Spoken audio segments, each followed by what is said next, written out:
labai gerai darot, kad apsivienijot, mato jūsų jėgą ir įsivaizduokit, kokia jėga tai būtų, jeigu jūs apsivienytumėt per rinkimus. Ir tai yra pagrindinė grėsmė, ko bijo šita tradicinė politinė sistema. Bijo jūsų apsivienimo, nes jeigu jūs apsivienijat ir vieningai remiat ar vieną kandidatą, ar vieną partiją, ar vieną politinę grupę, tai jūs esate daugiau negu trečdalis Lietuvos. Ir tai parodė beje prezidento rinkimai jau. Pirmieji rinkimai, kurie parodė, kad tradicinė žiniasklaida pralaimi prieš jūsų nepriklausomus kanalus. Kviečiu visus piliečius dar kartą, kurie stebi jūs. Padėkit išbristi iš šitos duobės, į kurią specialiai stumia, mano supratimu, čia ne tik teismas, mano supratimu, tai yra noras užgniaužti jūs, nes nebūtinai pasibaigs šita byla aukščiausiame teisme, tai yra kasacinė instancijai. Pilnai gali būti, kad kasacinė instancija, jeigu priims ieškinį, čia dar klausimas, ar priims jūsų skundą, jeigu priims jūsų skundą,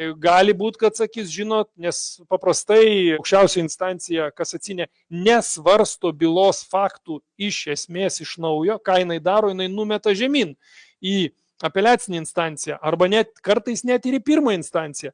Tai pilnai gali būti, kad jūs turėsite vėl teismų maratoną pradėti nuo apeliacinės, o gal net ir nuo pirmos instancijos.